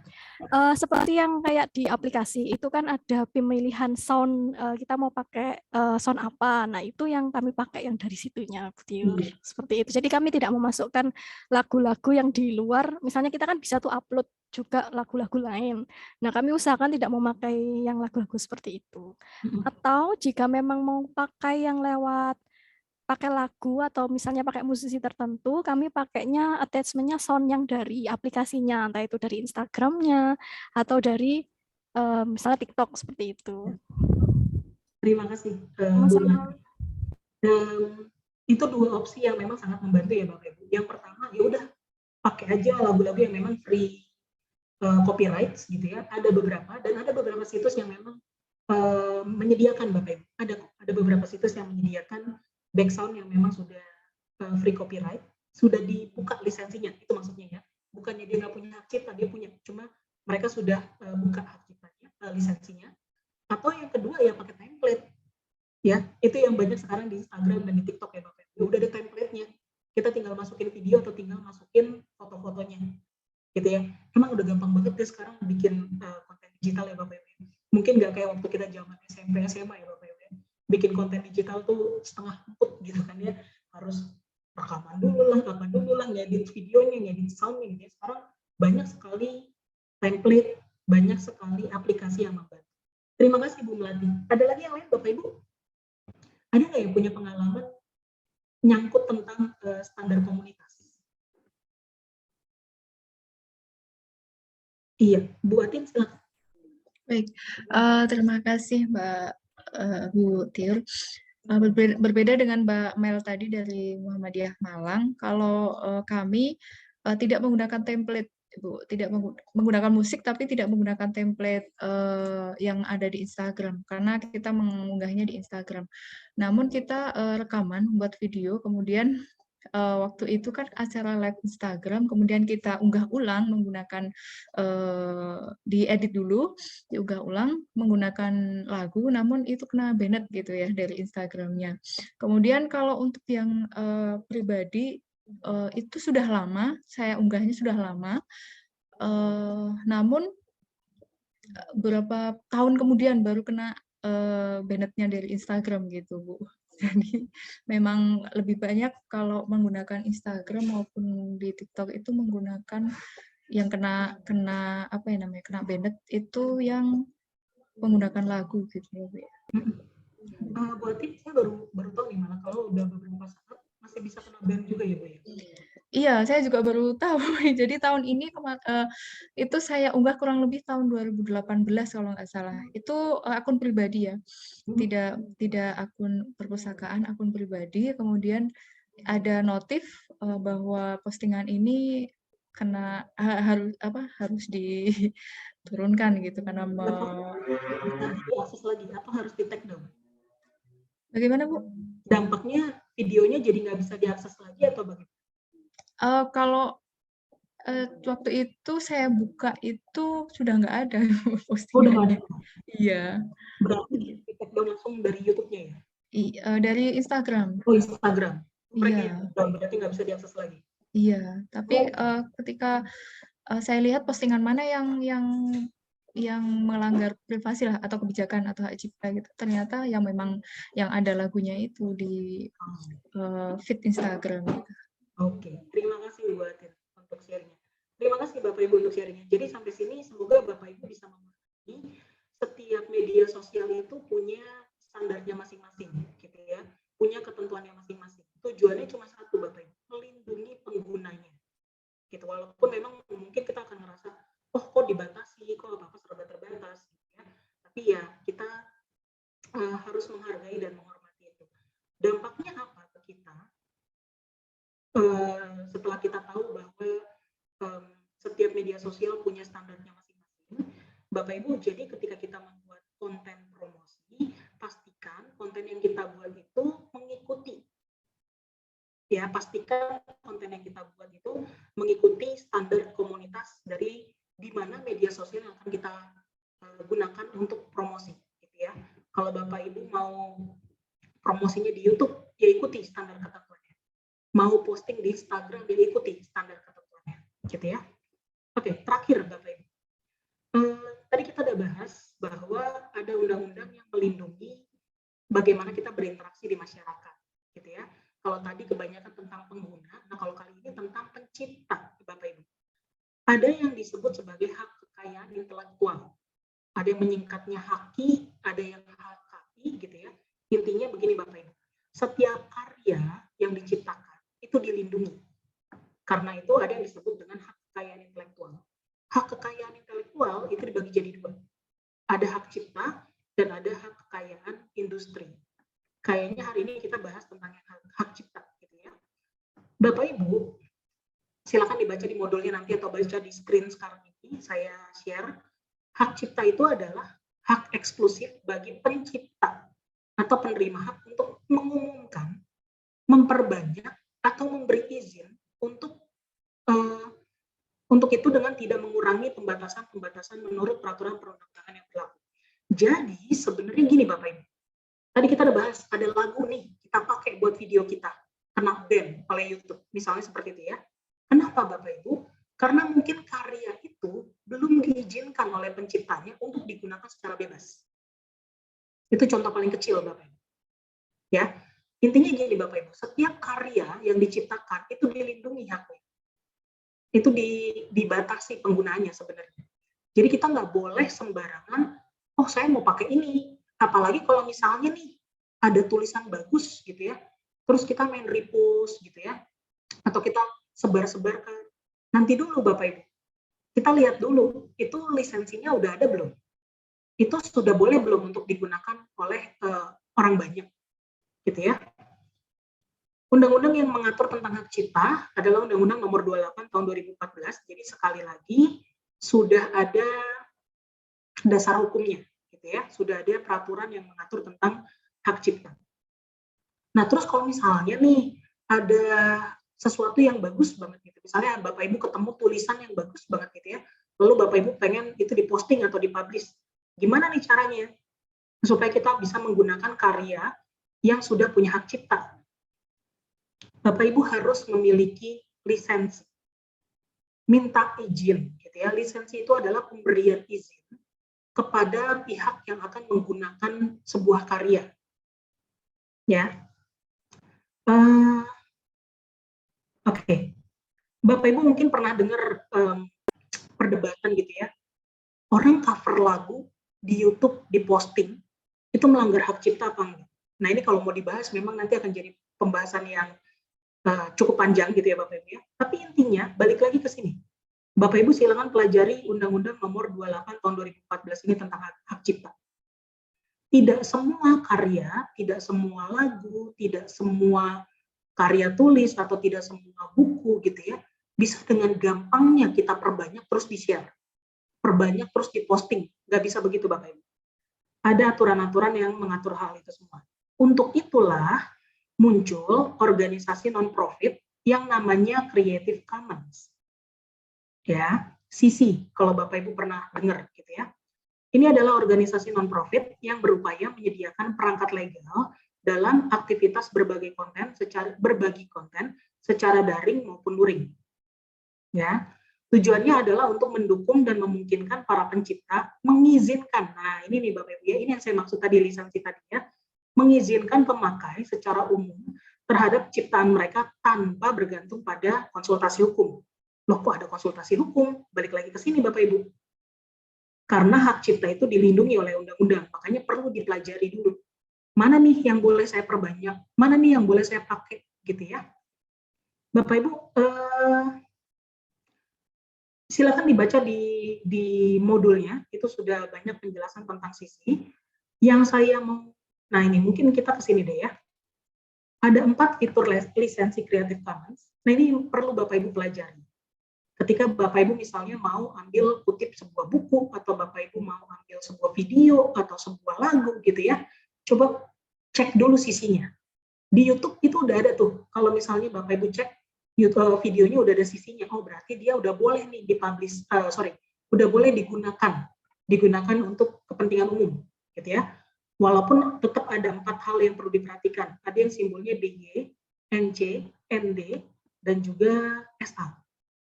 Setiap fitur itu beda-beda Bapak Ibu. Ya, ini bisa dibaca di modulnya lah ya. Silakan Bapak Ibu nanti pelajari lagi di modulnya. Tujuannya apa? Intinya gini Bapak Ibu. Lisensi dari sisi ini, lisensi dari Creative Commons ini, tujuannya itu cuma satu, supaya karya yang sudah punya hak cipta itu bisa lebih mudah dimanfaatkan oleh masyarakat. Jadi misalnya nih, ada lagu yang diciptakan tahun 1980 gitu misalnya. Saya mau pakai sekarang nih, aduh, nyari penciptanya udah gak ada, gitu kan ya. Nyari penyanyinya udah susah dihubungi, gitu ya. Nah, si organisasi sisi inilah yang membantu supaya karya-karya itu lebih mudah mendapatkan lisensi dan lebih mudah untuk dimanfaatkan oleh masyarakat. Ya. Oke, Bapak Ibu, ini penutup. Saya punya waktu sekitar 2-3 menit. Kayaknya ini saya nggak sempat untuk bahas panjang lebar. Saya tinggalkan 2 pertanyaan, Bapak Ibu, silakan dijawab. Ya udahlah ya, dijawab di hati masing-masing gitu ya. Pengennya sih saya diskusi lagi gitu ya. Bapak Ibu, bagi Bapak Ibu yang pernah melakukan promosi layanan perpustakaan menggunakan media berbasis digital, apa sih dampak dari promosi itu? Atau bagi Bapak Ibu yang belum pernah melakukan promosi perpustakaan menggunakan media promosi berbasis digital, setelah pertemuan hari ini, menurut Bapak Ibu, layanan apa sih yang menurut Anda tepat nih, cocok gitu ya, layanan ini dipromosikan secara digital? Oke, mungkin saya mau tanya yang nomor 1 aja kali ya. Ada nggak Bapak Ibu yang pernah melakukan promosi kegiatan, promosi fasilitas, promosi koleksi yang ada di perpustakaan Bapak Ibu, dan promosi itu dilakukan secara digital? Kalau ada yang pernah, dampaknya apa? Berhasil nggak membujuk orang-orang untuk datang ke perpustakaan Bapak Ibu? Berhasil nggak membujuk orang-orang datang ke event yang Bapak Ibu buat? Saya boleh stop share ya? Pertanyaan nomor 1 aja. Adakah yang mau share Bapak Ibu jawabannya? Pernah nggak Anda melakukan promosi layanan perpustakaan menggunakan media digital, terus dampaknya apa dari promosi itu? Saya stop share deh. Wih, ada 3 orang yang angkat tangannya. Oke, Ibu Jalinur silakan.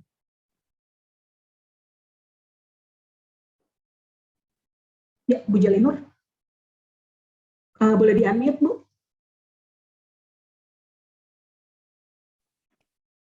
Ya, Ibu Tiur. Saya mau sharing sedikit tentang layanan perpustakaan di UHAMKA, Ibu. Ini terkait tentang layanan terutama saat pandemi. Waktu itu kita melakukan kegiatan P3 di UHAMKA. Nah, itu pure kita melakukan untuk promosi itu adalah online. Pembelajarannya juga daring, semuanya serba online. Nah, untuk pemberitahuan kepada mahasiswa baru itu kita menggunakan Instagram, dan setiap hari ada pengumuman tentang informasi kapan dilaksanakannya, mereka bisa akses jadwalnya di mana, semuanya itu menggunakan media digital. Terutama kita menggunakan website dan Instagram gitu. Dampaknya gimana? Berhasil nggak kira-kira? Alhamdulillah berhasil, Ibu, dan banyak respon dari mahasiswa. Dan juga dapat meningkatkan followers juga, alhamdulillah. Oke, itu penting tuh. Yeah. Nanti Bapak Ibu ada satu iklan yang akan mengajarkan apa sih dampak followers yang Bapak Ibu punya. Itu bisa dihitung dengan keberhasilan konten yang Bapak Ibu posting gitu ya. Terima kasih Ibu Jalinur. Ibu Septi silakan. Ya, baik. Terima kasih Bu Tiur. Mohon izin, sempat kemarin itu kan perpustakaan Universitas Airlangga itu kan kembali buka setelah pandemi gitu nggih. Kemudian diterapkan adanya kuota pengunjung begitu ya. Jadi untuk datang itu teman-teman mahasiswa harus melakukan registrasi. Jadi setiap datang itu harus registrasi, kemudian pulang itu harus check out seperti itu. Nah, dari teman-teman mahasiswa itu banyak sekali yang tidak memahami itu. Akhirnya kami yang dari Humas atau bagian informasi itu membuat sebuah video singkat selama durasinya 1 menit. Itu kami postingnya di Instagram. Kemudian dengan judul Do and Don't seperti itu. Nah, di situ kami mengambil mengajak seorang model gitu ya. Jadi seorang model kemudian melakukan banyak yang dilakukan, apa yang boleh dan tidak, kemudian cara masuknya ke perpustakaan seperti itu kita tampilkan dalam sebuah video begitu. Ya, terima kasih. Oh iya. Iya, alhamdulillah sedikit informasi juga. Dengan membuat video itu akhirnya kita menambah follower yang pertama, kemudian informasinya akhirnya sampai ke mahasiswa seperti itu. Karena dengan adanya video singkat, akhirnya teman-teman mahasiswa itu melihat cara masuk ke perpustakaan, kemudian view yang dilihat dari video itu hampir 7.700 seperti itu. Ya, terima kasih. Terima kasih Bu Septi. Ibu Yeni silakan. Ya, terima kasih. Perkenalkan saya Yeni dari Perpustakaan Unusa. Sepertinya sudah diborong semua ini penjelasannya dari ibu-ibu teman-teman yang lain ya. Hampir sama kegiatan yang dilakukan di perpustakaan kami juga demikian, khususnya di masa pandemi kemarin ya. Ada beberapa layanan-layanan baru yang mana kita sampaikan baik berupa flyer maupun dalam bentuk video-video pendek di sosmed perpustakaan, baik di IG, di Facebook, WA maupun di kita juga mengirimkan ke mailing list untuk semua sivitas akademik. Jadi dari sosmed tersebut sangat membantu sekali untuk menginformasikan ke pemustaka dan juga feedbacknya itu sangat bagus untuk perpus. Banyak yang join di kegiatan, lebih paham dengan apa yang harus dilakukan, seperti masuk ke perpus atau ada layanan yang pengembalian mandiri atau peminjaman mandiri atau yang saat pengiriman delivery book dan sebagainya, itu semua bisa lebih paham dengan adanya video-video pendek ataupun flyer yang kita kirimkan gitu. Oke, terima kasih. Terima kasih Bu Yeni. Ada lagi kah Bapak Ibu yang mau sharing? Boleh menambahkan sedikit, Bu Tiur?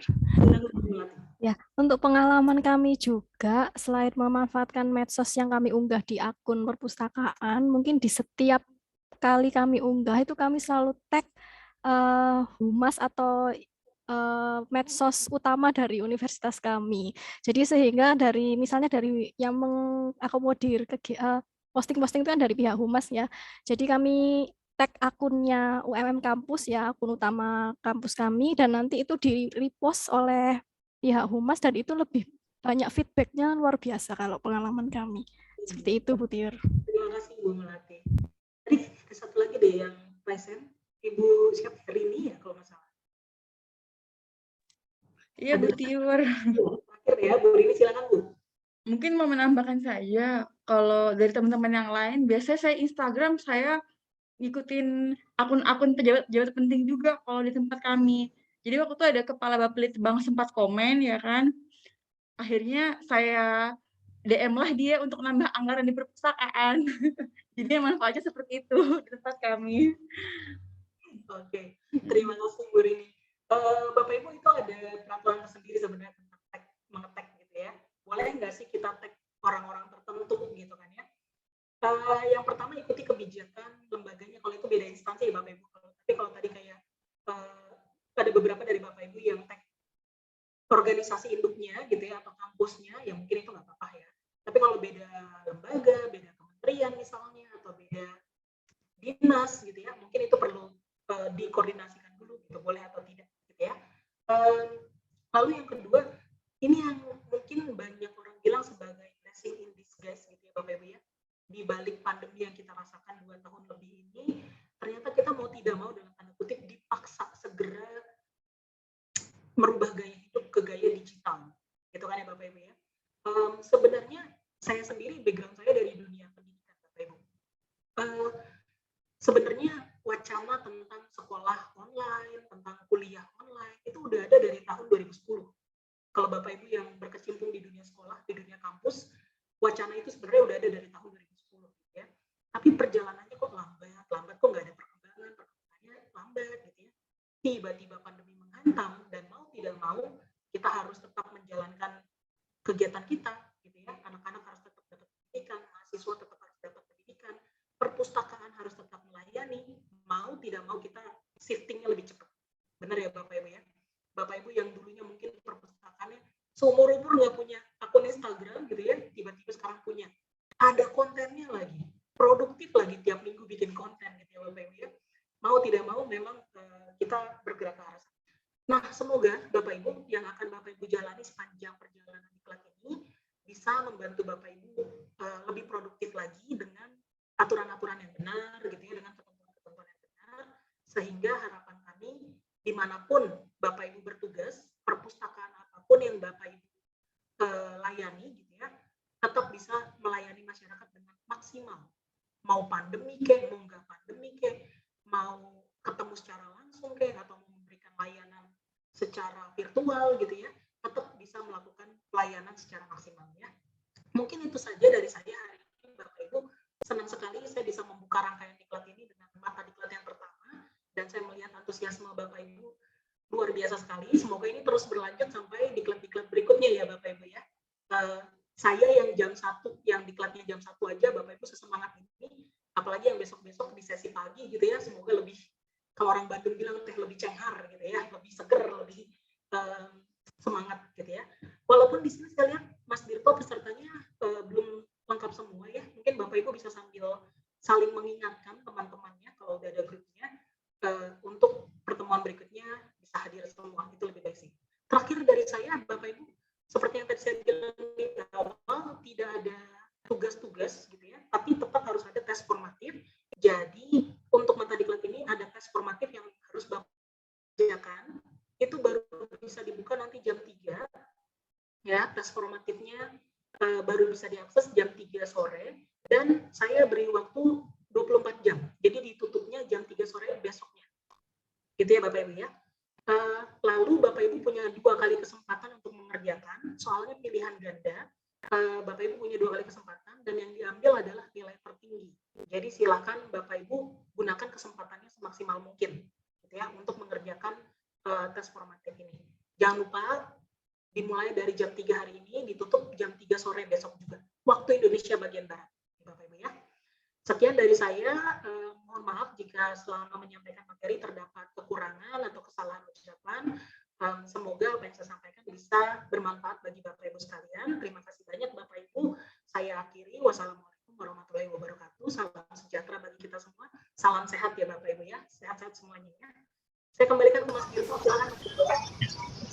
Baik, Waalaikumsalam warahmatullahi wabarakatuh. Terima kasih untuk Ibu Lastiur. Kita berikan aplaus untuk pengajar kita hari ini. Dan sampai kita ke penghujung acara. Saya Dirto yang bertugas hari ini. Mohon maaf bila ada kekurangan. Wabillahi taufiq wal hidayah. Wassalamualaikum warahmatullahi wabarakatuh.